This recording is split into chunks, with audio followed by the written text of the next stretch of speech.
Hello, everyone. Welcome once again to Bricks and Bourbon. This is Morgan. I am Jim. Now let's get into it.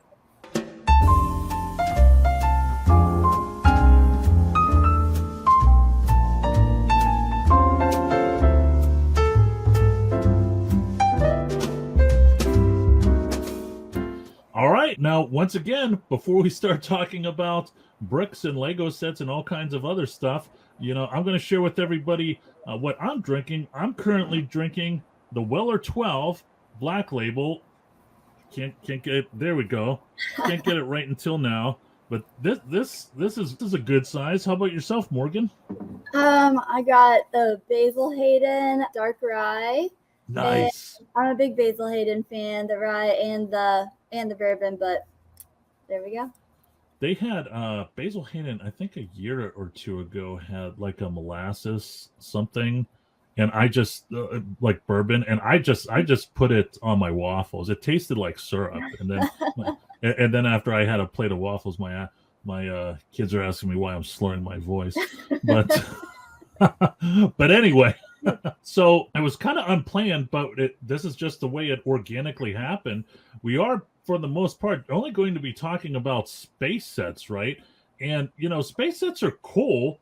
There's all kinds of stuff going on in regards to what LEGO is doing with the NASA sets. They have the Lunar Lander out, the Apollo 11 NASA set. They also have the Space Shuttle Discovery. They have the Saturn V rocket. They have quite a few other things. So we could just go ahead and start with the Lunar Lander. This is a set that I don't own yet, and I'm actually quite angry that I don't own this because I know it's on the chopping block, and I want at least one, but ideally I would like at least 50 of them, right? I mean, it's really cool. It's historic. This isn't necessarily a fad that will go in and out. I could see this being an evergreen set that kind of increases over time when it comes to return on investment. What are your thoughts, Morgan? Yeah, I mean, just like you said, it's the moon landing's never going out of style. But I love it. It has the little Buzz and Neil minifigures, which the other ones don't have the minifigures. And it's got where they can hold like a lunar, they hold a plaque, which is really neat.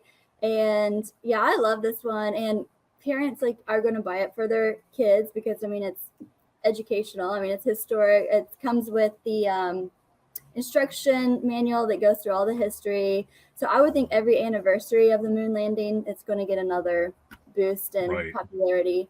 So yeah, I don't know how you could, like you said, evergreen. I mean, this is going to forever be, unless they come out with another one, maybe. Yeah, and I'm not saying they won't, but it probably wouldn't be for another good 10 years. And by that time, if you're still holding on to that Lunar Lander, I mean, you deserve to have it go down in price because the new one was released. But it is such a freaking cool set. Like, I went gangbusters whenever I saw this. I might, you know what, screw it.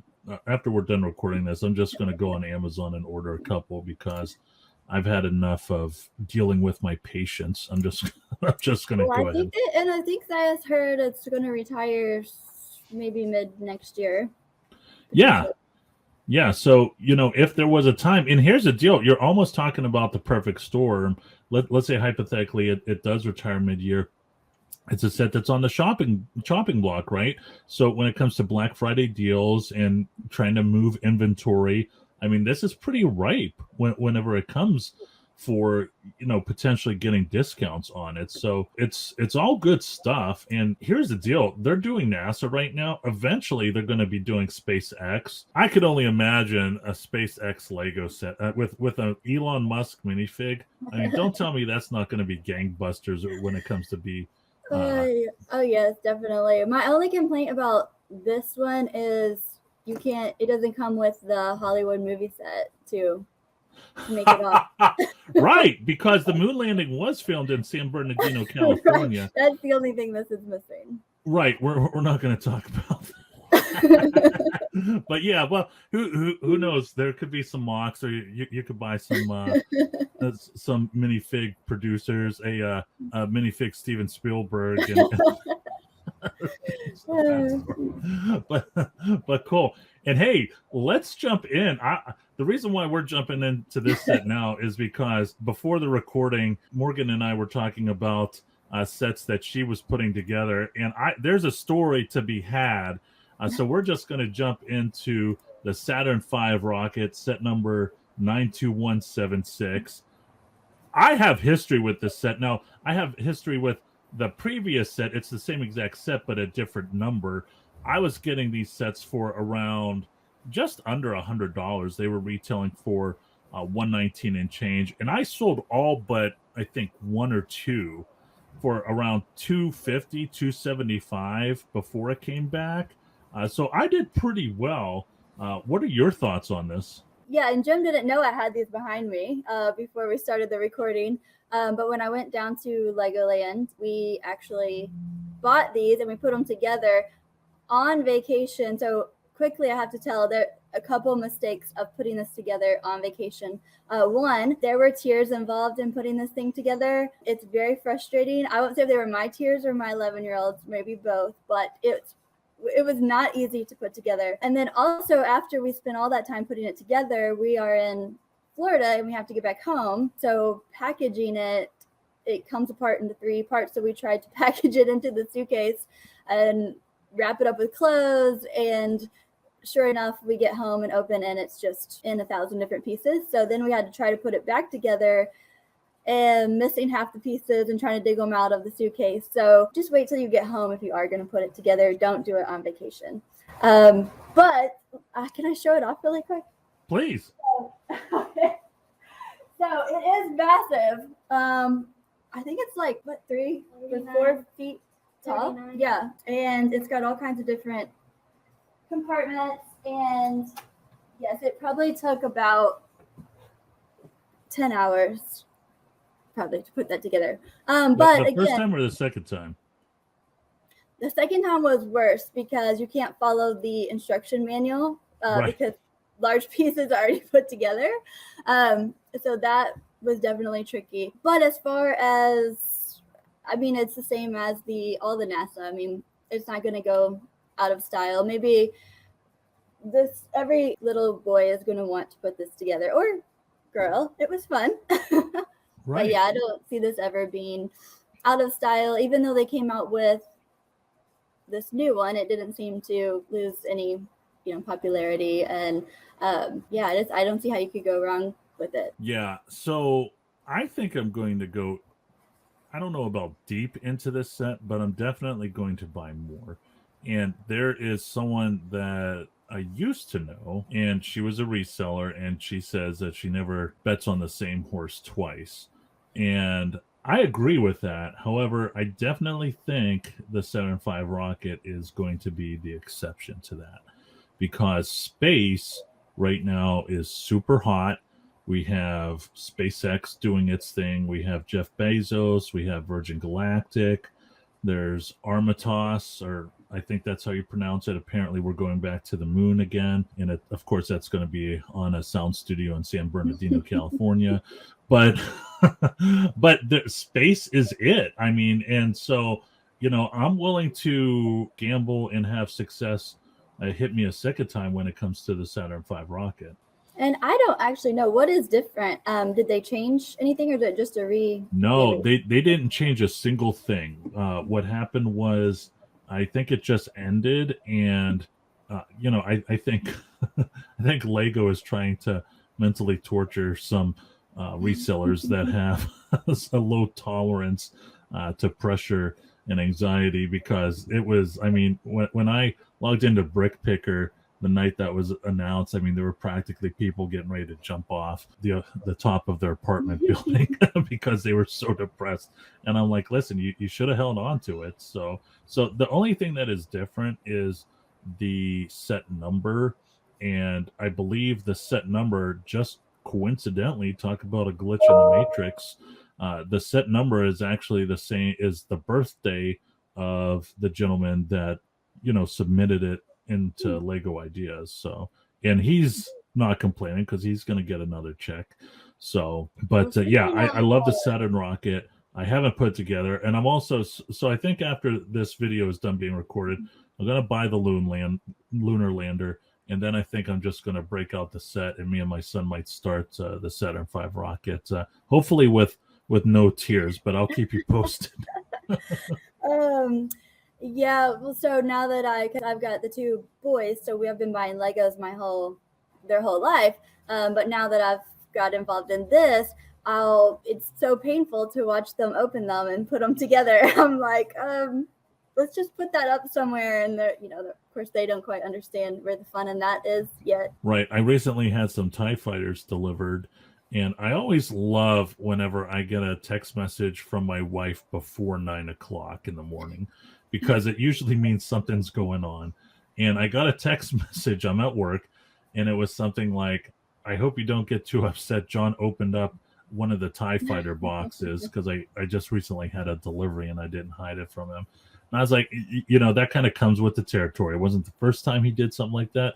It's not going to be the last time he does something like that. So, yes, I've definitely learned in this process. One, the UPS and delivery people must think I'm crazy. I've got so many. And then also, yes, trying to explain to your child why you have tons and tons of Legos that we're not playing with.